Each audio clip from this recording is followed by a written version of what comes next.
میں آ رہی بات کہ نہیں آ رہی؟ آج کل یہ مسئلہ بھی ہے ٹیچر کے احترام میں کھڑے ہونا، یہ بھی آج کل ایک بڑا مسئلہ یونیورسٹیوں میں. دیکھو ہم ہر چیز میں نا یورپ کو فالو کر رہے ہیں، غیروں کو. غیروں کے ہاں ادب کی ڈیفینیشن الگ ہے.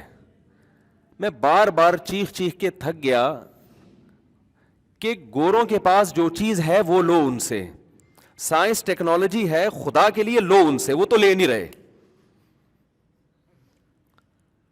تمیز تہذیب ہمارے پاس ہے، ان کے پاس نہیں ہے. ان کے ہاں نہیں ہوتا بڑے کیا ہیں چھوٹے کیا ہیں، ابا کیا ہیں اما نہیں ہوتا. میں تو ابھی دیکھ کر آیا ہوں نا، اور دیکھنے کی کیا ضرورت ہے؟ آپ اتنے لوگ رہتے ہیں ان سے پوچھ لو. اب کچھ اسکالرز وہاں سے پڑھ کے آتے ہیں یا انہی یونیورسٹی پڑھے ہوتے ہیں، وہ سائنس ٹیکنالوجی کے نام پہ ہمارا جو ایک تہذیب والا کلچر ہے اس کو بھی کیا کر رہے ہیں؟ ختم. ہمارے ہاں ٹیچروں کا ویسے ہی احترام نہیں ہے. ایک تھوڑا سا رہ گیا تھا کہ آ رہا ہے تو کھڑے ہو جاؤ استقبال میں، وہ بھی ختم کر دیا اس کو غلامی سے تعبیر کر کے. تو تمیز جو تھوڑی بہت مارکیٹ میں رہ گئی وہ بھی کیا ہو جائے گی؟ ختم ہو جائے گی. اسلاف سے تو بہت ادب تمیز ملتا ہے ہمیں ٹیچروں کے بارے میں، وہ تو روحانی باپ ہے. یہ ادب قرآن سے، یہ کسی غیر کی عبادت نہیں ہے. کسی کے احترام میں آپ کھڑے ہو جاتے ہیں یا کسی کو رسپیکٹ دینا شروع کر دیتے ہیں، یہ عبادت تھوڑی کہلائے گی. تعظیم الگ چیز ہے، عبادت الگ چیز ہے. نبی صلی اللہ علیہ وسلم جو کھڑے ہونے سے منع کیا نا، وہ رہنے سے منع کیا ہے کسی اجمیوں کی طرح.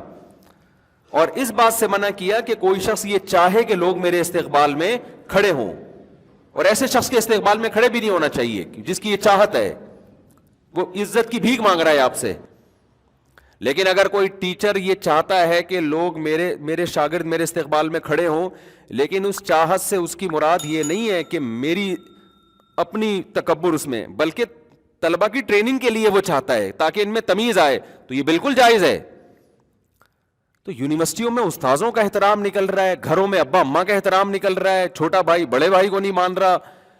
جو جہاں توحید ہونی چاہیے، توحید کی ڈیفینیشن کسی کا ادب کرنا، کسی کو رسپیکٹ دینا، یہ توحید کے خلاف نہیں ہے. تو مسائل پراپر علماء سے سیکھا کریں. سمجھتے ہیں بات کو؟ مسائل کس سے سیکھا کریں؟ جو باقاعدہ پراپر، جب تک علم نہیں ہے نا.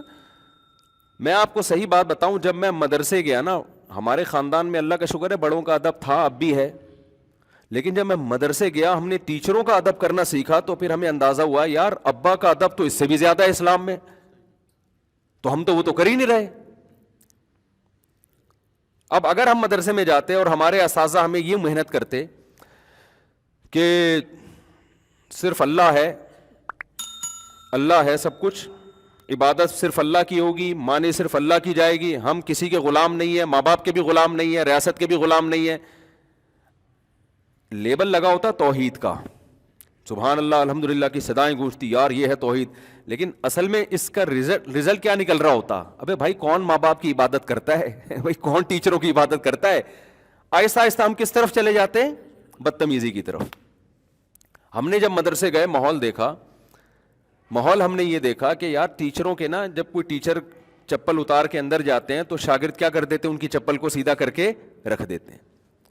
اب یہ اسکولوں میں ہم نے نہیں میں تو اسکول بھی پڑھا ہوں، کالج بھی پڑھا ہوں، یہ اسکولوں میں کالجز میں ہم نے ماحول نہیں بلکہ بعض چیزیں تو ایسی دیکھی کہ بیان کرتے ہوئے بھی شرم آتی، بدتمیزی باقاعدہ ٹیچروں کے ساتھ.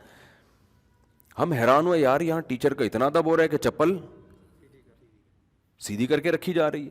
اس وقت ہمیں یہ وسوسہ آیا کہ یار یہ تو ہمیں غلام بنایا جا رہا ہے، یہ تو ہمیں یعنی گویا اللہ کے علاوہ کسی کی عبادت کروائی جا رہی ہے. اتنی تمیز سے بیٹھو، اونچی آواز سے بات نہ کرو. تو ہم نے دیکھا کہ ہمارے ٹیچر اپنے ٹیچروں کے ساتھ بھی یہی کچھ کر رہے ہیں، اور پھر ان کی وہ اپنے استاذوں کے ساتھ. اور یہ سلسلہ ہمیں اسلاف سے ملتا ہے. صحابہ تابعین وہ تو اتنا ادب کیا کرتے تھے، اتنا ادب کہ آپ اور میں تو وہ تو افورڈ ہی نہیں کر سکتے، وہ تو اتنا زیادہ ٹیچروں کا ادب. تو ہمیں ہمارے استاذوں نے بتایا دیکھو ادب تمیز الگ چیز ہے، عبادت کیا ہے؟ الگ چیز ہے. باقی شخصیت پرستی اس وقت ہے جب آپ غلط چیز میں بھی اپنے ٹیچر کو فالو کرنا شروع کر دیں، یہ ہے ناجائز. ادب کریں آپ، جیسے ماں باپ کو غلط بات میں فالو نہیں کرنا، ایسے ٹیچر کو بھی غلط چیز میں فالو نہیں کرنا. ہمیں یاد ہے ایک دفعہ ہم نے اپنے شیخ حضرت مفتی رشید احمد صاحب رحمہ اللہ سے عرض کیا کہ حضرت وہ آپ کہتے ہیں کہ شریعت میں یہ حکم ہے ایسے کرو، فلاں بزرگ جو ہمارے استاذ ہیں ہمیں پڑھاتے ہیں جن کا ہم بڑا احترام کرتے ہیں وہ تو ایسے نہیں کہتے، وہ تو یوں کرتے ہیں، تو ہمیں بھی یوں کرنا چاہیے۔ انہوں نے کہا بھائی بڑوں کا ادب احترام کیا جائے گا، اچھی چیزوں میں ان کو فالو کیا جائے گا، اگر ان میں کوئی غلطی ہے تو اس غلطی میں ان کو قطعاً فالو مت کرو۔